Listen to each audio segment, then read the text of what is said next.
Bonjour à toutes et à tous, bienvenue sur ce webinaire, Natixis et Supermood. On est très heureux de vous rencontrer aujourd'hui, virtuellement. Avant de commencer, donc quelques petites règles. Le webinaire va durer 45 minutes. On va environ passer 30 minutes à vous présenter, des cas concrets autour de la performance et de la QVT. Tout ceci lié par l'expérience de Céline Tufal chez Natixis et BPCE, et puis avec de l'écoute collaborateur et l'expérience de Supermoon. Vous avez en bas à droite de votre écran un espace de chat et un espace de questions si vous souhaitez échanger avec les autres participants ou nous poser des questions. N'hésitez pas à les situer, puis on répondra à toutes ces questions dans le dernier quart d'heure du webinaire. Donc, à la fin d'ailleurs de ce webinaire, vous recevrez une communication avec notamment le replay. Ça peut vous éviter de prendre des notes. Vous aurez et la présentation et les replays à regarder tranquillement chez vous. Donc, on est parti. Le thème du jour, ça va être comment conjuguer QVT, qualité de vie au travail, et performance d'entreprise, avec un retour et un zoom sur l'expérience chez Natixis, sur plus d'un an d'accompagnement et d'échanges autour de ces deux thématiques. On va d'abord prendre un petit peu de recul sur les enjeux autour de la QVT et de la performance. C'est un sujet qui est extrêmement large. On va essayer de le recentrer et de prendre une vision un petit peu différente de celle que vous pouvez voir dans les médias classiques. Ensuite, ça sera au tour de Céline de vous expliquer concrètement qu'est-ce qui s'est fait chez Natixis. Et puis ensuite, une partie de recommandations actionnables, c'est des choses que vous pouvez ramener avec vous et utiliser dans vos entreprises de façon très simple et très pratique. On essaye d'avoir un ton assez pragmatique dans les recommandations. Et ensuite, les questions-réponses. Dans les questions-réponses, on répondra soit à des questions ponctuelles que vous pouvez poser tout au long de la conférence, soit vous pouvez nous exposer aussi un cas concret auquel vous êtes confronté. Et puis, on essaiera de vous donner notre expertise là-dessus. Donc, commençons par qui nous sommes. Céline, je suis vraiment ravie de te recevoir. Est-ce que tu peux te présenter en quelques mots? Oui, bien sûr. Donc, moi, je suis DRH donc, pour les pôles métiers d'assurance et de paiement donc, de Natixis qui est au sein du groupe BPCE. C'est un périmètre d'à peu près 3500 collaborateurs, donc sur 2 métiers, hein, de l'assurance, et des paiements. Et c'est des périmètres qui ont des enjeux de transformation, d'engagement, vraiment, au cœur de leur stratégie. Super. Et bien, parfait. Et de mon côté, donc Kevin Bourgeois, je suis un des cofondateurs de Supermoon, donc entrepreneur. J'ai une formation de data scientist et puis je suis arrivé dans le monde des RH et de l'humain un peu par hasard. Et j'ai une petite activité d'enseignant aussi à HEC et à Panthéon-Assas sur tous les sujets de People Analytics, qui sont la mise en relation entre la data et ce qui se passe dans l'humain, enfin pour l'humain en entreprise. Voilà. Pour vous dire 2 mots sur Supermoon et présenter aussi la petite légitimité qu'on a pour vous présenter toute la suite du webinaire. On est une plateforme d'écoute collaborateurs qui va interroger régulièrement les collaborateurs sur leur quotidien dans les entreprises, avec des petites questions, des micro-sondages, et tout ça va remonter de la donnée. Et donc aujourd'hui, on a constitué au fur et à mesure du temps le plus gros benchmark français sur ce qui se passe dans le monde du travail. Et on travaille avec des acteurs plutôt grandes entreprises et ETI. On a également des scale-up, Open Classroom, Blablacar, etc. Et on va s'attacher à essayer de comprendre quelles sont les transformations dans ces entreprises, comment elles impactent l'humain, et d'avoir un dialogue régulier et construit au fur et à mesure de toutes ces transformations. Euh, Au niveau du secteur, on est assez agnostique sur le secteur, mais on se rend compte que certains secteurs ont des transformations qui sont assez similaires. Et donc, ce qui va être extrêmement intéressant, là, c'est de vous donner un retour d'expérience sur deux sujets. Le sujet du secteur bancaire avec Natixis, et puis également tout ce qui s'est passé depuis 2 ans, où le monde du travail a pas mal bougé avec la crise sanitaire et puis l'évolution du monde du travail. Donc, ça va être hyper intéressant. On va prendre un tout petit peu de recul sur les enjeux prioritaires. Donc, les enjeux, ça va être autour de la QVT et de la performance. On aime souvent commencer avec des statistiques. Donc, 3 statistiques qui sont intéressantes de commenter. La première qui est toute simple, c'est globalement, est-ce que les démarches de QVT, ça fonctionne ou pas? Et on se rend compte qu'il y a une écrasante majorité des collaborateurs, donc 89%, qui se déclarent plus motivés dans le travail quand l'employeur s'engage dans une démarche en faveur de la QVT. Donc cette stat montre qu'il y a quand même un vrai impact d'une politique en faveur de la QVT par les entreprises et que c'est aussi capté par les collaborateurs qui ressentent ces efforts et il y a une motivation. Cette motivation, elle se traduit derrière en productivité. Et donc, dans les études que vous pouvez consulter, en moyenne, on voit qu'une entreprise est 12% plus productive si les collaborateurs sont heureux au travail. Donc, heureux au travail, c'est-à-dire au-dessus d'un certain seuil de bonheur au travail. On parle vraiment de notion de bonheur. Et donc, ça se traduit dans la productivité globale de ces entreprises. Et également dans la rétention, c'est la troisième statistique qui est assez importante, 50% des entreprises qui agissent ont, pour une meilleure QVT, connaissent 2 fois moins de départs volontaires que les autres. J'ai un message dans le chat sur le fait que la présentation ne s'affiche peut-être pas. Si c'est le cas pour d'autres personnes, n'hésitez pas à nous le signaler, qu'on voit s'il n'y a pas un petit problème de réglage. OK, visiblement ça fonctionne, donc on va voir. C'est peut-être un peu un problème ponctuel. OK, parfait. Et donc voilà, les 3 statistiques sont assez intéressantes. Ce qu'elles démontrent globalement, c'est qu'il y a un lien très fort entre la QVT, et la performance. Maintenant, c'est des stats qui sont très globaux, qui dépendent de où on part, qui dépendent du secteur de l'entreprise, du contexte et cetera. Donc tout doit être bien sûr raffiné à l'aune de l'environnement dans lequel vous évoluez.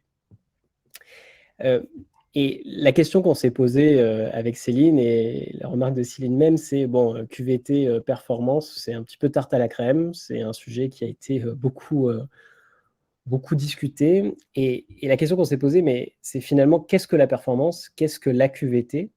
Et surtout, est-ce que c'est une directive unique? Est-ce qu'on parle de la performance d'un point de vue unique, et de la QVT, est-ce qu'il n'y en a qu'une seule ou est-ce qu'il y en a plusieurs?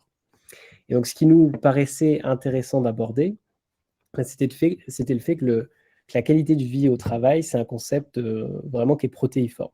Donc Céline, je te laisse la main pour présenter ça. Oui, bien sûr. En fait, et c'est vrai que d'un point de vue entreprise, en fait, quand on parle souvent de la qualité au travail, mais en fait, on sait que c'est plus enfin, c'est plusieurs éléments qui viennent, éclairer, ce qui permettra effectivement d'avoir un sentiment de qualité au vie au travail. Bien évidemment, le 1er niveau de mesure, c'est la qualité des conditions de travail, des conditions de l'environnement de travail, hein.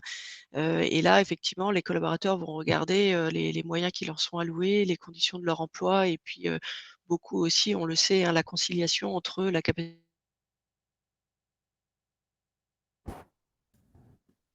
de vie privée et de vie professionnelle. Donc ça, on vient rajouter ensuite, parce qu'on sait que c'est pas suffisant, on va venir rajouter ensuite pour, nourrir cette qualité de vie au travail, la qualité des relations de travail, des relations interpersonnelles. Et ça, comment ça s'exprime? Bah, ça s'exprime par, la qualité du management, hein, le soutien du management, la qualité du soutien du collectif aussi, la qualité des interactions que l'on a avec ses pairs, hein. Comment on peut aussi, être, enfin participer à des projets aussi, donc c'est pour ça qu'on a souligné ça aussi, ça éclaire la qualité des relations interpersonnelles et évidemment le dialogue social en entreprise. Ça, on est plutôt sur une orientation, collective et on sait que la qualité de vie au travail, c'est aussi une affaire personnelle, hein. C'est aussi, une affaire de qualité de son contenu de poste. Donc, la ce que l'on le travail que l'on réalise, le sens que l'on y met, la valeur qu'on lui donne, et puis aussi l'autonomie que l'on peut avoir aussi pour réaliser son travail. Donc en fait, quand on parle de qualité de vie au travail et quand on cherche à mesurer la qualité de vie au travail, on se rend compte qu'il faut mesurer en fait, des multiples aspects, qui permettront d'éclairer un indicateur peut-être plus global, hein.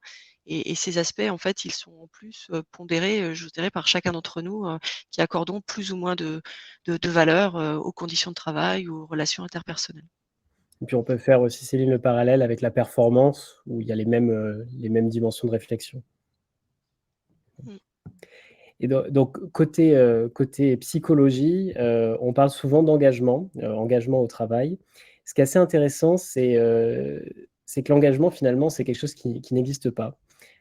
L'engagement en valeur psychologique, c'est seulement en fait la moyenne de plusieurs dimensions, autour de l'engagement du collaborateur, mais envers des cibles différentes. Et donc, quand on travaille sur l'amélioration de la QVT ou de l'engagement collaborateur, on va travailler sur des choses qui n'ont parfois absolument rien à voir, mais qui tout ensemble continués font un tout qui rend le collaborateur engagé ou non engagé. Pour citer les 3 grands axes les plus importants, on va voir l'engagement organisationnel, c'est-à-dire l'engagement envers mon entreprise en tant qu'entité.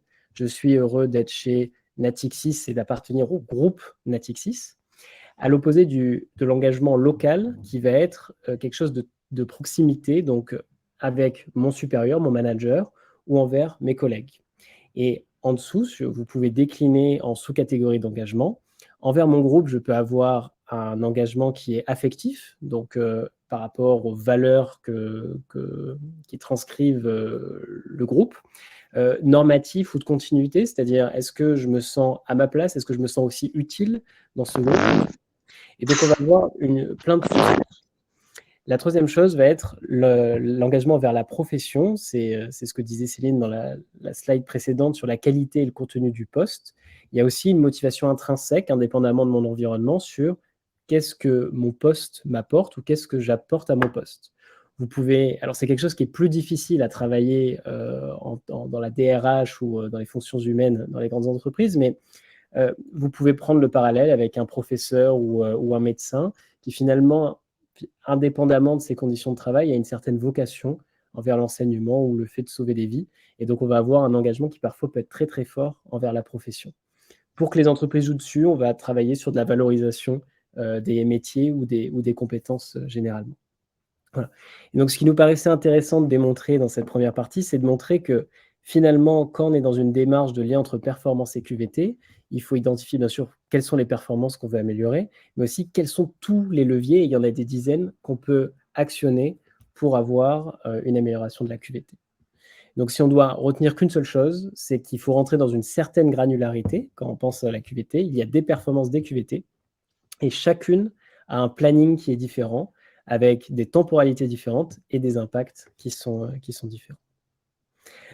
Voilà pour la prise de hauteur sur ce début de webinaire entre les deux. Donc on parle de QVT de performance d'entreprise, on devrait parler de QVT au pluriel, performance d'entreprise au pluriel. On va rentrer dans le concret. Ça va être Céline qui va prendre la majorité de cette partie. Céline, est-ce que tu peux nous raconter justement qu'est-ce qui s'est passé, quel a été ce lien de performance et QVT au sein de BPCE? Oui, en fait, on a choisi d'illustrer effectivement ce lien au travers des travaux que l'on a menés depuis 3 ans, notamment sur le métier des paiements, où nous avions un objectif de performance, hein, puisque c'est vraiment comme ça qu'on le qualifie, vraiment très ambitieux, puisque l'objectif était de transformer le métier dans ce qu'on appelait une tech company, à savoir un ensemble homogène orienté sur sa technologie et non plus sur un monde bancaire. Et avec un objectif de gagner en compétitivité dans un environnement très concurrentiel, hein, et évidemment de développer l'engagement de nos collaborateurs dont on sait qu'il est extrêmement précieux. Donc peut-être pour avancer, voilà, peut-être pour présenter qui nous sommes, hein. Donc le métier des paiements, donc c'est effectivement un métier au sein du groupe BPCE. Donc c'est un métier qui adresse la capacité de traitement des cartes et de paiement au global, donc des clients des caisses d'épargne et des banques populaires. Donc 3 métiers distincts en fait, un métier donc qui est plutôt industriel sur du processing de cartes, hein, et du processing de fichiers. Un métier qui peut-être est celui le plus compréhensible pour vous, qui est le métier donc destiné à tout ce qui est paiements liés aux services aux salariés, donc à savoir les cagnottes, les titres restaurants et les cartes cadeaux. Et puis un métier qui contribue à la digitalisation du commerce pour pouvoir effectivement organiser tout le paiement en ligne et qui est plutôt porté par des fintechs dont vous avez les marques sur le slide. Donc en fait, notre route depuis 3 ans, hein, c'était effectivement donc un enjeu de transformation très rapide, puisque l'environnement des paiements est en grande transformation, j'osais dire au global, autour de nous. Un enjeu de cohésion donc globale, malgré donc des marchés très différents et des technicités très différentes. L'idée était de créer un ensemble homogène. Et puis surtout, quand on aborde la transformation, hein, qui est à la fois, organisationnelle et culturelle, notre enjeu c'était, surtout, de nous assurer de l'adhésion des collaborateurs, de la bonne compréhension des objectifs de cette transformation, bah, pour leur permettre quelque part, de contribuer à cette transformation et puis de fidéliser, toutes les expertises, qu'ils représentent et qu'ils puissent se mettre à disposition de cette transformation. Peut-être on peut avancer. Alors avant quand on a eu, posé notre ambition de vraiment se transformer en profondeur, hein, donc, comme je l'ai dit, à la fois d'un point de vue organisationnel et culturel, nous avions vraiment un objectif qui était de le faire, en lien donc, avec nos collaborateurs et de façon à ce que ça représente quelque chose d'extrêmement positif pour nos collaborateurs. Donc c'est là où on a le lien avec l'engagement, c'est que, et c'est là où Supermood, quelque part nous a beaucoup aidés puisque l'idée c'était d'avoir une connexion permanente avec, le corps social, les 1 600, collaborateurs, pour pouvoir nous assurer en permanence que la conduite du changement qui s'opérait, de façon très rapide, elle était comprise et ils pouvaient eux-mêmes contribuer à nous aider, à l'amender. Donc on a, via cette, petite, organisation de plateforme avec, la capacité à poser des questions, des questions qui sont, soit celles qu'on entend, dans les de la part de nos collaborateurs, soit celles qui préoccupent, l'équipe de direction, d'avoir des mesures, fiables effectivement et des remontées un peu objectifs, de données pour pouvoir ensuite s'ajuster. Avec deux données phares qui nous ont conduits donc, depuis 2 ans, qui est la mesure du moral de nos équipes. Donc on pose toujours une question, qui est: «Est-ce que vous avez, le moral, en ce moment?» Ce qui nous permet en relatif effectivement de comprendre un peu les éléments liés notamment à la motivation. Et puis le INPS, qui permet effectivement de comprendre si les collaborateurs ont l'impression que leur entreprise, va dans le bon sens. Il y avait Céline, on en parlait également, il y a un sujet dans le côté audible en entreprise, de traduire quelque chose d'assez, soft qui est l'engagement en données objectives et de le faire remonter à une direction qui est habituée à de la métrique, quelque chose de Oui. très factuel. Oui, ça a été un des grands apports effectivement de cette méthode de travail que l'on a, portée donc, avec les équipes RH qui était, on sait que l'engagement, que la qualité de vie au travail, c'est quelque chose qui est pas facilement mesurable en fait, en entreprise et qui du coup est pas forcément, adressable. Puisque on est habitué et notamment dans le monde de la finance à mesurer et à chiffrer, toutes nos actions. Et c'est vrai que via la capacité de remontée de données, en fait, qui sont elles objectives, sur des questions qui finalement, nous intéressent, qui sont des questions de préoccupation au cœur, du moment où on adresse la question. Ça permet effectivement d'avoir un discours, qui est beaucoup plus construit et quelque part une mise en mouvement du corps social, beaucoup plus facile puisqu'on peut se mesurer, on peut se benchmarker, on peut avoir en relatif de se dire dans un périmètre, j'oserais dire que les résultats sont supérieurs ou inférieurs à d'autres, hein, et du coup donner des idées aussi à des managers pour aller, regarder ce qu'il se fait ou la façon dont c'est organisé dans d'autres périmètres pour pouvoir, être en amélioration continue. Super. Et au niveau des enjeux donc? Alors, c'est vrai que, Kevin le sait, c'est vrai quand on a adressé il y a 3 ans, on a l'utilisation de la plateforme, bien nous en a pris puisque entre temps on a eu à gérer la crise, sanitaire et cette plateforme nous a été alors d'une utilité, extraordinaire, hein, puisque là aussi, notre enjeu en fait, c'était donc on est passé à 100 en remote là, à domicile et du coup, alors que nous étions plutôt avec une tradition de télétravail sur une journée par semaine. Donc on avait une entreprise qui était complètement morcelée.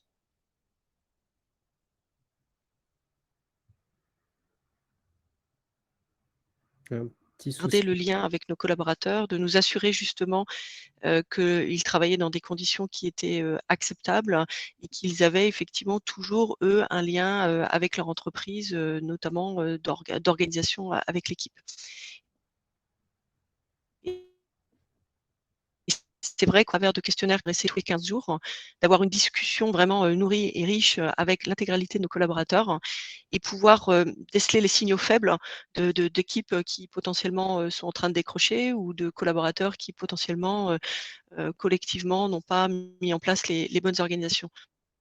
Donc ça nous a été vraiment, heu, extrêmement précieux et de effectivement avoir ce dialogue, permanent tous les 15 jours, de façon, extrêmement rapide, hein, sur une semaine et d'avoir une remontée le pouls, hein, on avait appelé ça Your Pulse, hein, et le pouls de l'entreprise et pour pouvoir nous ajuster.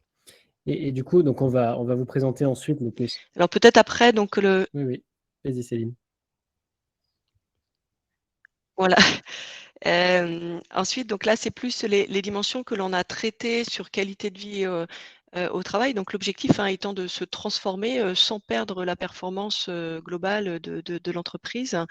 Et donc nous avons adressé, comme on l'a évoqué tout à l'heure avec Kevin, des questions qui adressaient des sujets très divers, qui pouvaient être les sujets sur, le retour de la compréhension sur la stratégie, de la part de nos collaborateurs, hein.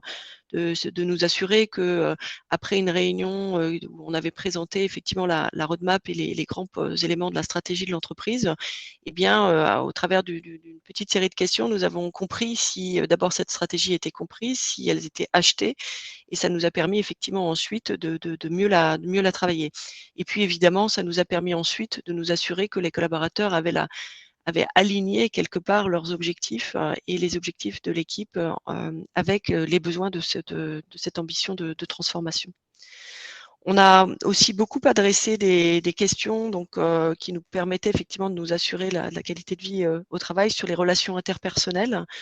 On sait que dans des périodes de transformation et notamment des périodes de transformation, rapides, il y a un caractère, anxiogène en fait pour les collaborateurs et donc c'était très, très important pour nous là aussi de pouvoir, comprendre, ce que vivaient les collaborateurs par rapport à cette transformation. Donc on a évidemment sur la période de confinement, de gestion de la crise sanitaire, on a pu, essayer de capitaliser sur ce qu'ils faisaient de bien, sur les nouvelles organisations qu'ils avaient mis en place un petit peu là au pied du Mmh. mur et qu'ils souhaitaient, garder ensuite en se disant: «Bah, finalement, il y a aussi du bénéfice à trouver» et on a fait réfléchir nos collaborateurs sur le bénéfice, à garder post-confinement. On a interrogé aussi sur, le changement culturel que l'on recherchait et notamment, quelque chose qui nous tenait à cœur, qui était effectivement, dans la nouvelle culture que l'on cherche à promouvoir. On cherche à avoir des collaborateurs qui sont, plus engagés, qui sont, plus, en capacité de donner leur avis, de s'investir et de participer en termes d'esprit d'initiative. Et donc nous avons posé des questions pour savoir si nos collaborateurs avaient le sentiment que leurs, opinions, leurs suggestions étaient, suffisamment entendues et ça nous a permis aussi de nous ajuster. Et puis enfin, on a aussi adressé sur le feedback. Nous avons cherché à savoir si les feedbacks que, donnaient les managers, étaient constructifs et étaient, contributeurs effectivement de la performance des collaborateurs. Sur les éléments matériels, là, c'est peut-être la partie la plus simple. On avait donc conjugué cette transformation, on l'avait quelque part matérialisé par une transformation aussi de nos locaux, puisque nous sommes passés en flex office, qui permet effectivement beaucoup plus de collaboratif, hein, et qui quelque part, soutient, plus d'autonomie, donnée aux équipes.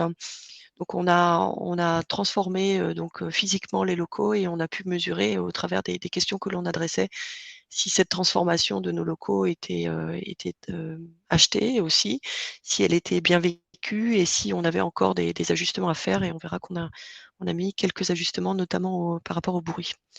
Et puis le sens au travail, ça a été beaucoup, évoqué là par Kevin. C'est vrai que là aussi, c'était quelque chose qui nous tenait à cœur de se dire que cette transformation, on avait le sentiment, et on était convaincus avec l'équipe de direction que cette transformation, elle va dans le bon sens.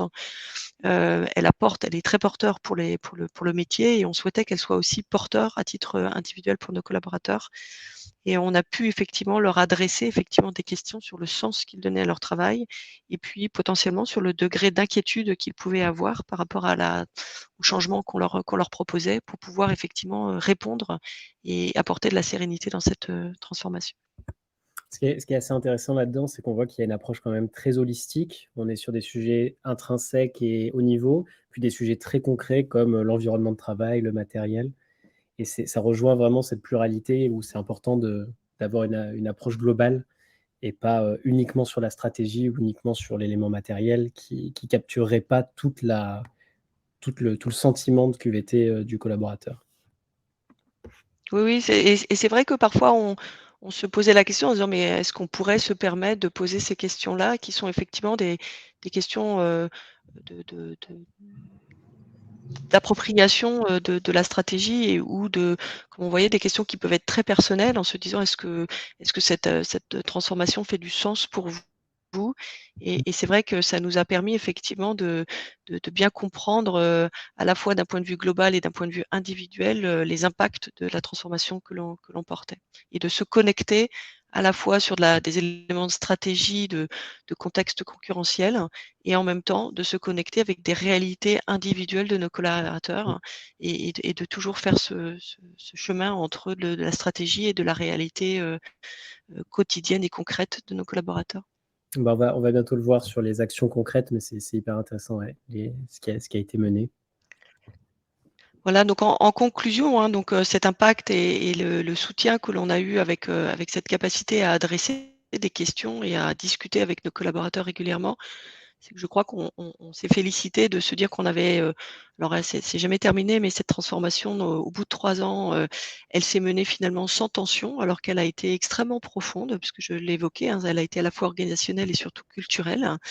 Et ça nous a permis effectivement cette prise de pouls nous a permis de détecter, ou d'anticiper les signaux faibles et de pouvoir y répondre. Comme l'aurait rappelé Kevin, tout à l'heure, les indicateurs que l'on avait de INPS et du moral notamment, hein, et on les partageait en équipe de direction et aussi on les transmettait donc à nos partenaires sociaux. Ce qui permettait effectivement d'avoir un support de discussion et de mettre ces difficultés potentielles de nos collaborateurs dans le cadre de la transformation au cœur des préoccupations, tous les 2 mois et puis de s'approprier effectivement ces sujets-là. Et puis bien évidemment pour les équipes RH, toute la data qui était collectée nous a permis d'ajuster notre roadmap, hein, et notamment aussi le plan de communication interne qui a été, adapté, aux attentes de nos collaborateurs. On a eu une question dans le chat en début sur l'indicateur INPS. Donc, pour faire une rapide explication de ce que c'est le INPS, c'est l'acronyme de Employee Net Promoter Score, qui va être une métrique tirée d'une question spécifique autour de la recommandation de l'entreprise. Donc, on va poser la question aux collaborateurs, est-ce que vous recommanderiez votre entreprise comme une entreprise où il fait bon travailler, par exemple? Et en fonction des réponses, on va classifier les collaborateurs en tant qu'ambassadeur de l'entreprise, en tant que passif ou en tant que non-ambassadeur. Et cette classification s'appelle un INPS, ça vous donne un score unique. Et ce qui est assez intéressant, c'est que ce score a été créé par le cabinet Bain et qui ont montré que c'est avec ce score qu'on a la plus grosse corrélation avec tous les indicateurs RH classiques qui sont l'attrition collaborateur, la performance, l'absentéisme et ce genre de choses. Et donc, s'il y a une métrique généralement à suivre, celle qu'on va recommander, c'est le INPS. Oui. Nous, le parti que l'on avait pris effectivement, c'était de se dire que si un collaborateur recommande son entreprise, c'est qu'il en est, content, il est satisfait et que quelque part là, donc la qualité de vie au travail est là, la performance, sa satisfaction, est représentée effectivement par sa capacité à recommander et on voit qu'au départ, quelque part quand on a, lancé notre projet, on avait un INPS très faible. Et qui était certainement le reflet de trop de changements de la part de nos collaborateurs et peut-être le reflet aussi d'une forme d'appréhension. Et c'est vrai qu'en pilotant cet indicateur, on pouvait effectivement se rendre compte qu'on allait dans le bon sens, en fait. Super. On va passer sur la dernière partie du webinaire qui sont les recommandations actionnables. Donc, qui va faire écho à pas mal de questions qui sont déjà présentes dans le chat. Donc, une to-do list assez pragmatique pour écouter les collaborateurs et amener une démarche d'écoute collaborateur. La première chose, ça va être de mettre en place quelques indicateurs d'engagement. Et quand on dit quelques, c'est le moins possible. Pourquoi le moins possible? Généralement, on en choisit un ou deux maximum. Là, chez Natixis, c'est le INPS et le moral. C'est puisque ces indicateurs vont donner une boussole à laquelle se référer, comme un thermomètre qui va monter ou descendre en fonction des activités. Le risque de démultiplier les indicateurs, c'est qu'il y ait finalement un tropisme vers l'un ou vers l'autre qui se fasse au fur et à mesure de l'évolution du contexte et que finalement on perde le sens premier. Donc ce qu'on conseille, c'est d'abord la mise en place d'une KPI, d'une métrique principale. Dans un second temps, envoyer des sondages contextuels aux collaborateurs, donc c'est-à-dire avec des questions qui les concernent, des questions qui mêlent le très pragmatique et le un peu plus haut niveau. Et c'est ce qu'on voyait dans les retours de Céline, à la fois de parler de l'environnement de travail quotidien et puis à la fois de la stratégie. Le secret d'un taux de réponse qui est élevé, c'est la pertinence des questions finalement, quand on est dans une démarche d'écoute. Et puis ensuite, avec tout ça, donc sur la solution Supermoon, ça va être des questionnaires assez courts, hein, on va être entre 1 et 10 questions maximum par sollicitation. Tout est confidentiel, c'est-à-dire que le collaborateur donne son avis et rien n'est nominatif. On peut seulement faire des tris par équipe, etc. Mais vous avez des seuils d'anonymat, vous avez tous les filtres ne sont pas possibles pour pas qu'on puisse retomber sur une personne. Donc le collaborateur se sent en confiance. Et ensuite, ça nous permet d'analyser ces données. Et ce qui est assez intéressant, c'est qu'on constate souvent une granularité des engagements, une granularité des retours.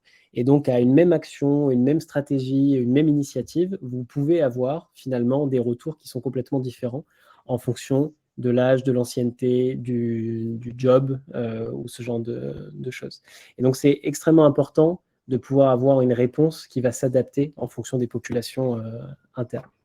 Et puis, vous avez le qualitatif aussi, donc poser des questions ouvertes, le plus souvent tournées, orientées solution, va permettre aux collaborateurs aussi de s'exprimer qualitativement et donner un peu plus de profondeur et de rondeur aux métriques qui ont une valeur très objective, mais parfois qui cachent d'autres choses.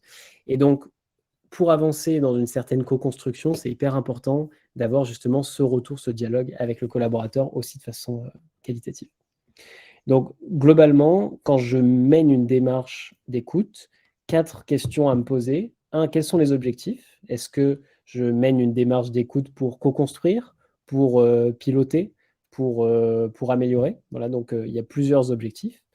À qui j'adresse et qui agit? Donc, ce qu'on recommande généralement, c'est que la RH communique très clairement sur le fait que son intervention est transverse, alors que le manager a une intervention qui est plutôt locale. Et donc, quand les définitions des rôles sont bien définies, on a une adhésion aux collaborateurs qui est pérenne et qui permet, là dans l'exemple de Natixis, pendant 3 ans de maintenir un dialogue, 3 ans et plus, un dialogue régulier avec des taux de réponse qui sont très représentatifs. Les moyens, donc questions fermées, questions ouvertes en fonction de ce qu'on veut récupérer. Est-ce qu'on veut récupérer de la suggestion et de la nuance ou plus quelque chose de vraiment très objectif? Et ensuite, l'expérience de sondage, c'est extrêmement important. Est-ce que les collaborateurs se sentent écoutés? C'est des questions qu'on peut poser directement. Est-ce qu'ils sentent que les questions qui sont adressées les concernent? Est-ce qu'elles sont pertinentes, etc. Ouais, il y a toute cette expérience à travailler autour de la démarche d'écoute. Et donc, 2 choses qu'on souhaitait vous montrer qui sont assez intéressantes. La première, c'est qu'une démarche de QVT est souvent quelque chose qui se fait petit pas par petit pas. Vous voyez à gauche l'exemple d'un client qui est une entreprise qui utilise le Lean et vous voyez cette progression au fur et à mesure de l'engagement là, on est sur 2 ans, où on passe d'un score de 0, qui est d'un score plutôt dans le benchmark, à un score de 50, qui est un score excellent, où il y a assez peu d'entreprises qui sont au-delà des 50. Et ça a été fait avec un dialogue constant des collaborateurs en disant bah, on a un problème de reconnaissance, on va régler ce problème de reconnaissance. Puis ensuite, on passe à un autre sujet, le problème de vision, on va régler ce problème de vision. Et c'est la somme de toutes ces actions qui, au fur et à mesure, vous donne une pente extrêmement haute.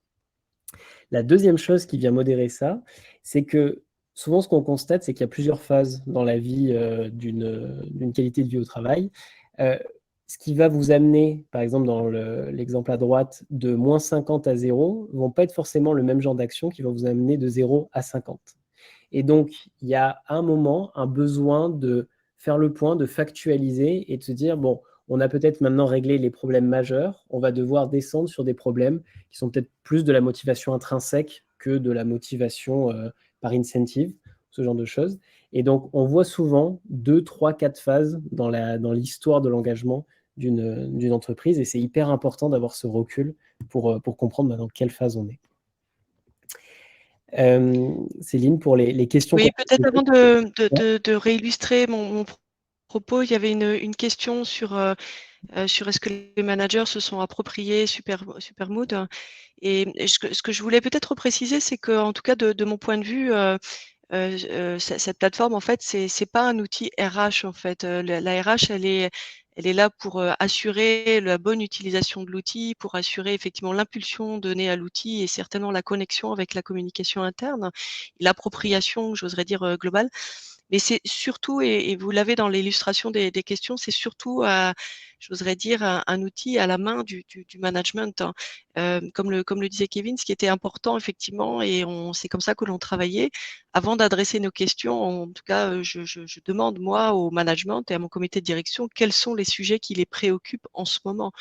Parce que, entre réfléchir tout seul, sur une équipe de 10 et demander à 1 600 personnes de vous expliquer, où est-ce qu'ils en sont concrètement, ça donne vraiment une puissance, importante. Et donc l'idée, c'était effectivement, avant d'adresser nos questions, de recenser ce qui intéressait, le management, quelles étaient leurs préoccupations, au moment où on allait adresser le questionnaire, pour pouvoir ensuite structurer nos questions sur leurs préoccupations. Ce qui veut dire que oui, en tout cas l'équipe de direction s'est totalement approprié. J'avais coutume à dire que c'est presque addictif, hein, donc on adresse son questionnaire et puis 4 jours après, on est voilà scotché sur ces résultats parce qu'on a hâte d'entendre les collaborateurs vous donner les réponses. Après, dans un management plus intermédiaire, c'est vrai que comme il y a les questions sont pas forcément toujours adressées par eux, et on a commencé à déployer effectivement pour avoir aussi des questionnaires qui sont adressés en local sur des préoccupations locales. L'objectif étant que, bien sûr, que ce soit un outil donc administré par la RH, mais surtout à la main du pilotage managérial. Donc, pour redonner effectivement donc de l'exemple dans ce que je viens de dire, vous voyez que les questions, elles sont vraiment des questions de préoccupation, soit d'une équipe de direction, soit du quotidien. Donc, vous avez pu avoir effectivement, est-ce que j'ai bien compris les ambitions du plan stratégique? Est-ce que je suis en phase avec les drivers qui m'ont été donnés et exprimés sur le culturel? Là aussi, hein, l'idée, c'était de se dire, si nos collaborateurs ne sont pas alignés, déjà, c'est qu'on leur a pas bien expliqué, ou tout au moins, ils ne voient pas l'intérêt de ce que l'on leur explique. Donc, ce qui est effectivement problématique en termes d'énergie que l'on peut essayer d'aller chercher chez nos collaborateurs. On pouvait avoir effectivement une espèce de sonde que l'on mettait pour les signaux faibles, qui sont, par exemple, 3 mots pour décrire ton état d'esprit depuis la récente reprise sur site. Et on l'avait fait aussi, 3 mots pour décrire ton état d'esprit par rapport au projet qu'on t'a évoqué. Et ça, c'est extrêmement instructif. D'abord, on voit que les collaborateurs répondent chacun en individuel, et on voit qu'il y a vraiment une convergence sur des mots, et ça permet effectivement de capitaliser et de comprendre. Et puis après, vous avez des questions effectivement qui peuvent être plus classiques, les éléments de la stratégie qui te motivent le plus. Donc là, effectivement, c'était des préoccupations plutôt du management, pour s'assurer effectivement qu'il y avait bien une adhésion. Et donc en termes Peut-être ensuite, voilà. Tu voulais mettre quelque chose, Kevin? non, non, non, Non? pour justement Pour passer aux compléter? exemples, oui. Non? Donc j'avance sur les exemples d'illustration. Alors le parti pris, hein, et je sais que d'autres entreprises ont pu faire différemment. Nous, on souhaitait vraiment que justement ces sondages, en fait, il y ait pas d'appropriation uniquement du comité de direction. Bien au contraire, on souhaitait, que c'est le propos que j'ai eu au début, que ce soit une discussion permanente avec les collaborateurs sur des sujets de préoccupation, les leurs ou les nôtres en tant qu'équipe de direction.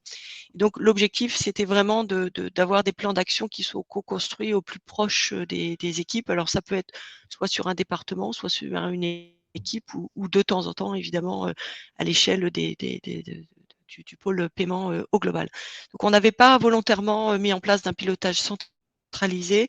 Le seul pilotage centralisé, c'était le partage, en fait, et c'est le partage que l'on peut avoir en équipe de direction, donc après un sondage, pour pouvoir ensuite partager ce que les résultats nous évoquent, ce que ça notre compréhension des résultats, et potentiellement ce qu'il faudrait faire quand on sent que les résultats sont plutôt pas à la hauteur de ce que l'on escomptait.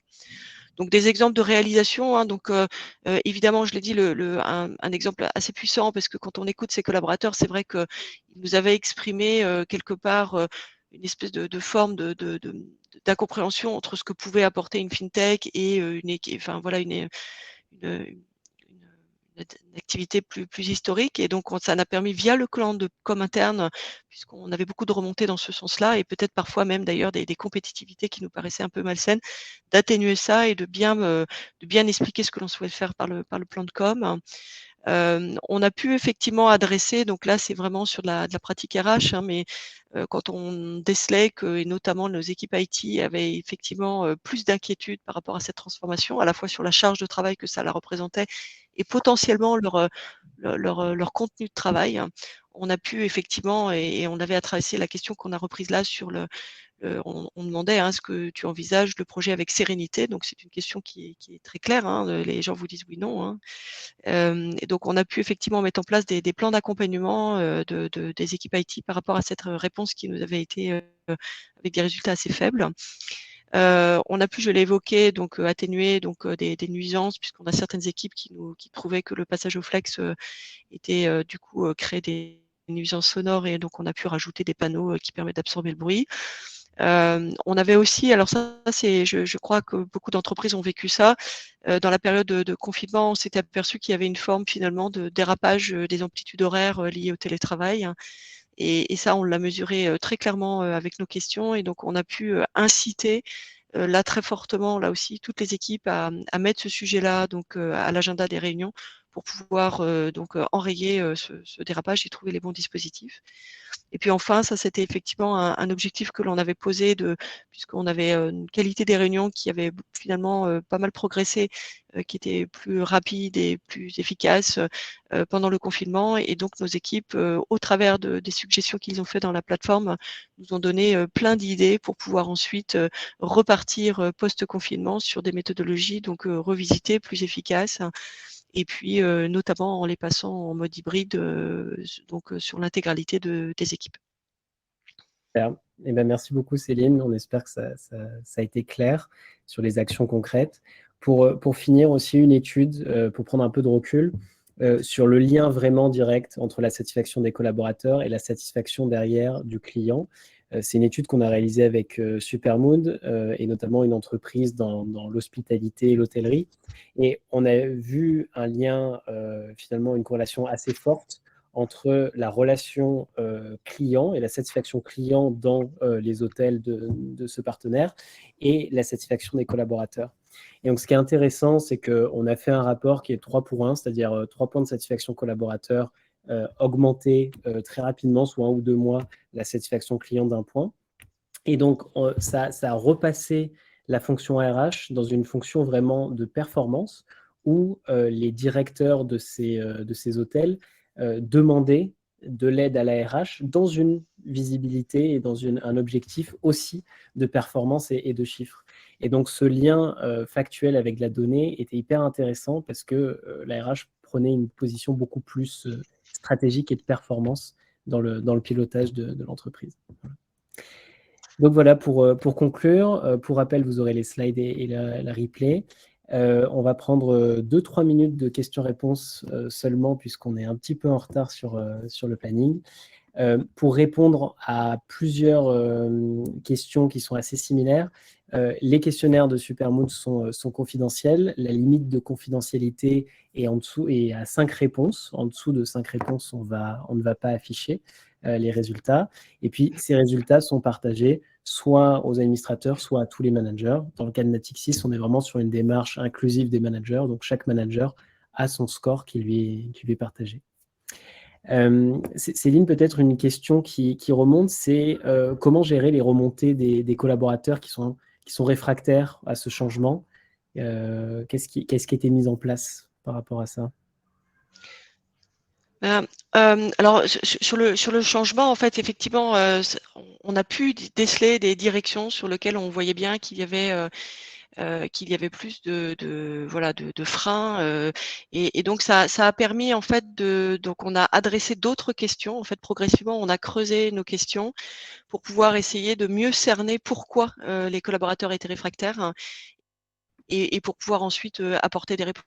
Alors après être toujours, hein, dans la période de changement, on peut pas convaincre tout le monde tout le temps, mais au moins ça nous permettait de comprendre si c'était par une forme de crainte, liée à une perte d'emploi ou si c'était une crainte liée à une montée en expertise ou si c'était et ce qui nous permettait ensuite d'apporter des bonnes réponses pour pouvoir atténuer et essayer de garder plutôt un climat serein, sur notre transformation.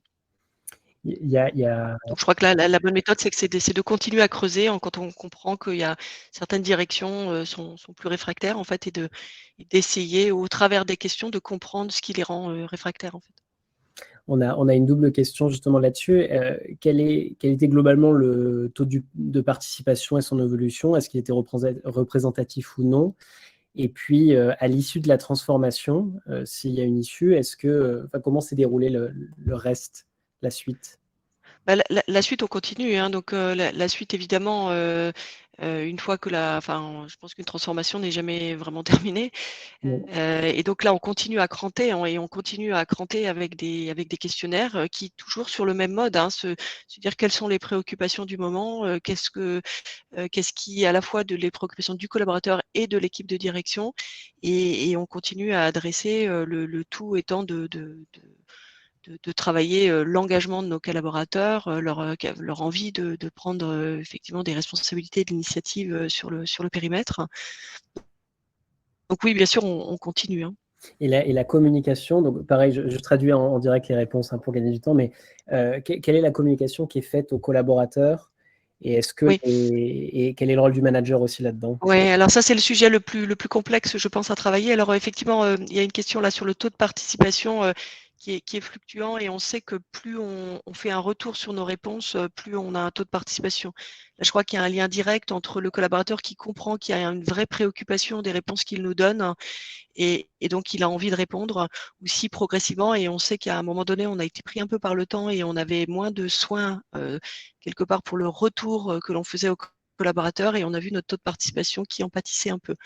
Donc on avait un taux de participation entre 30 et 35 ce qui est quand même, voilà, pas qui est utile et assez représentatif pour pouvoir, comprendre un climat d'entreprise. Hem et donc ces retours, on les faisait soit donc moi au niveau de réunions managériales, hein, puisqu'on réunit nos managers, tous les 2 mois et donc je faisais systématiquement un petit retour, de ce que moi j'avais compris, des données et de ce que nous avaient remonté les collaborateurs et d'inciter effectivement les managers à non pas, expliquer ce qu'on avait compris nous, mais plutôt à réouvrir une discussion avec leurs équipes sur la base des données. Donc, qui est toujours, riche puisque j'oserais dire que c'est une première, 1er niveau de discussion sur la base des questionnaires et puis un deuxième niveau de discussion qui là est vraiment de vive voix pour dire: «Bah, voilà, on a compris que vous aviez répondu à 5 ou à 3 sur ce sujet-là, et dites-nous pourquoi» et de réouvrir au travers des équipes. Donc voilà. Donc la démultiplication des réponses, elle se faisait sous ces 2 formats, sous un format communication interne, plutôt classique et puis après évidemment, un format de manager alors qui est plus ou moins à l'aise, pour, remettre ces éléments-là à l'agenda de sa réunion. Et donc, on a pas mal aussi travaillé sur comment augmenter ce taux de réponse. Une des nouvelles fonctionnalités qu'on a sorties il y a quelques mois, c'est le fait de pouvoir réagir de façon anonyme à un commentaire, ce qui va montrer aux collaborateurs qu'on a bien pris en compte son commentaire, qu'on le remercie ou qu'on valorise son idée. Et c'est quelque chose qui est vraiment important, qui est cette boucle de dialogue. Voilà, il y a plein de questions. On a eu des dizaines de questions. On est désolé de ne pas avoir le temps de toutes les traiter. On essaiera de vous faire un retour, peut-être de façon asynchrone. On espère que le webinaire vous a plu. N'hésitez pas si vous voulez si vous avez des questions supplémentaires à nous contacter par email, on y répondra. Et puis, à très bientôt. Excellente après-midi à vous et merci Céline pour ta participation. Eh bien de rien. À très bientôt. Au revoir.